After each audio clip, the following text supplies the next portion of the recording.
আজ নতুন দলের নাম ঘোষণা হুমায়ুন কবিরের রেজিনগরের জনসভায় দল ঘোষণা, যেখানে বাবরি মসজিদের ভিত্তি স্থাপন করেছেন সেই এলাকাতেই সভা হুমায়ুন কবিরের। কি বলছেন হুমায়ুন কবির, শুনবো। 12টায় বেলডাঙ্গার মির্জাপুর খাগড়ুপাড়া মোড়ে সাধারণ মানুষের উপস্থিতিতে আমার নতুন রাজনৈতিক দলের সূচনা এখান থেকেই ইনশাল্লাহ আগামীকাল ঘোষণা করা হবে।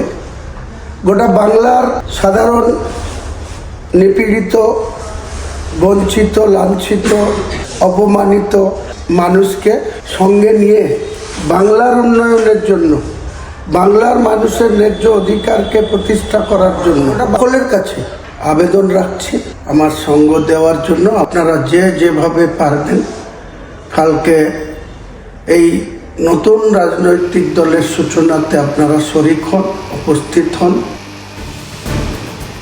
এই মন্তব্যেরই পাল্টা প্রতিক্রিয়া বিজেপি নেত্রী অগ্নিমিত্রা পল এবং লকেট চট্টোপাধ্যায়। কি বলছেন, শুনবো। কেনা হাত মেলাবে এগুলো আমার বলার নয়। আমার এখানে সম্মানীয় রাজ্য সভাপতি আছেন, আমাদের সম্মানীয় বিরোধী দলনেতা আছেন, আমাদের শীর্ষ নেতৃত্ব রয়েছেন। কিন্তু যারা ধর্মের রাজনীতি করে, যারা কনস্ট্রাকটিভ রাজনীতি করে না, ডিস্ট্রাকটিভ রাজনীতি করে, যারা ইনক্লুসিভ রাজনীতি করে না, তাদের রাজনীতিতে আমরা বিশ্বাসও করি না এবং তাদের আমরা সম্মানও করি না।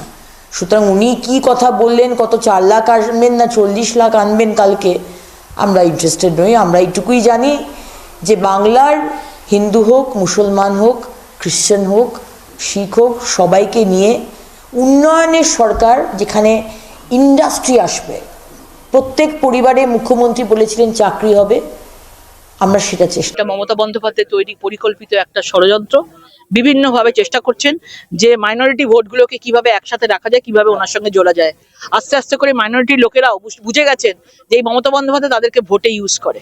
আর এই হুমায়ুন কবির কখনো এই বাংলার বুকে দ্বিতীয়বারের জন্য হিস্ট্রি বাবরি মসজিদকে রিপিট করতে পারবে না। এ প্রসঙ্গে কুণাল ঘোষ কি বলছেন শাসক দলের তরফ থেকে, শুনবো। সঙ্গে যারা ছিল তারা কি পেয়েছিল আর আইএসএফ নিজে কটা আসন পেয়েছে। ফলে হুমায়ুন কবিরের সঙ্গে একটু মুখ লাগাতে চাই না। উনি 294টা আসনে প্রার্থী দিন, আর ছোটোখাটো জায়গায় দল ঘোষণা না করে ব্রিগেডে এসে দল ঘোষণা করুন। উনি চাইলেই বিজেপি এখন দিয়ে দেবে ব্রিগেড।